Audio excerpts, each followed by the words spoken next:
Good morning, students. Today our topic is Hindi, and chapter is Kanta Ki Lagan. We have read this chapter till यहाँ तक हमने ये chapter पढ़ा, अस्पताल पहुंची. नेक्स्ट इज डॉक्टरों से बातचीत करना, चिकित्सा सहायता कोष से दवाइयों का प्रबंध करना, ठेकेदार के खिलाफ शिकायत दर्ज करना जैसे कठिन काम कांता ने बखूबी पूरे किए.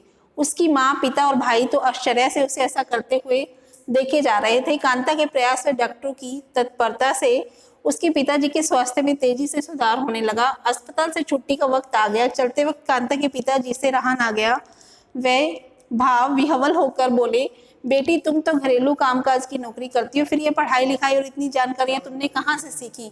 अगर तुम इतना नहीं करती तो पता नहीं क्या होता. तुमने मुझे ही नहीं परिवार को भी नया जीवन दिया है.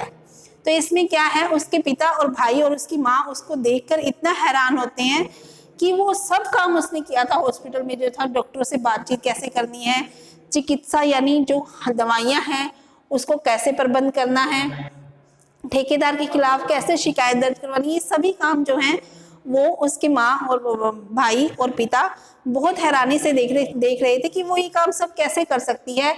और धीरे धीरे उसके पिता के स्वास्थ्य में, उसकी हालत में सुधार होने लगा.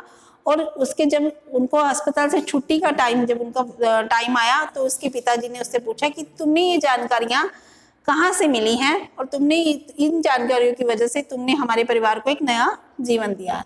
तभी सेठ सेठानी भी वहां पहुंचे. उन्होंने कांता के परीक्षा में प्रथम श्रेणी में पास होने की खबर देकर बधाई दी. कांता अपने पिताजी के ठीक होने से खुश थी ही. इस समाचार से तो उसका मन बल्लियों उछलने लगा. जब सेठानी ने कांता की पढ़ाई का राज खोला तो उसके पिता की आंखों से अश्रुधारा बह चली. थोड़ी देर बाद संयत होकर वे बोले, सेठ जी, मैंने कांता की ताकत को पहचान लिया. मेरी तो मति ही मारी गई थी. मैं लड़कियों का काम चूल्हा चौका और झाड़ू पोछा ही मानता रहा, औरतों को लताड़ने में ही अपनी शान समझता रहा. कितना बड़ा अपराधी हूं मैं.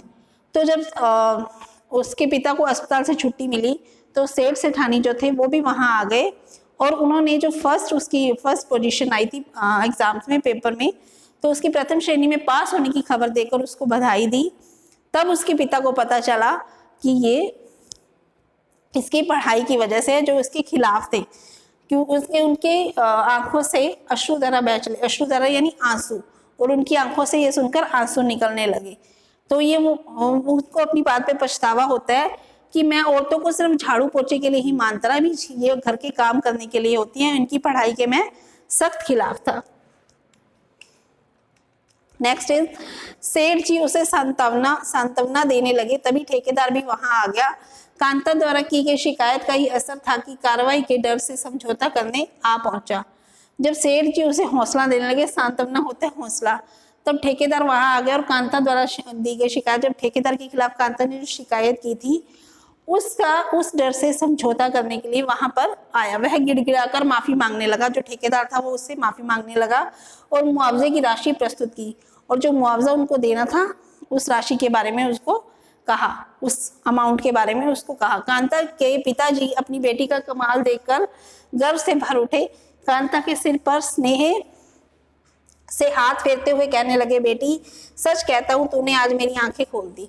तो उन्हें, कांता के पिता को उस पर बहुत गर्व महसूस होता है, बहुत ज्यादा उस पर प्राउड फील करते हैं वो, और वो उसको कहते हैं कि कांता के सिर पर प्यार से हाथ फेरते हुए कहते हैं कि आज तुमने मेरी आंखें खोल दी. This is the chapter, and read this chapter. Thank you.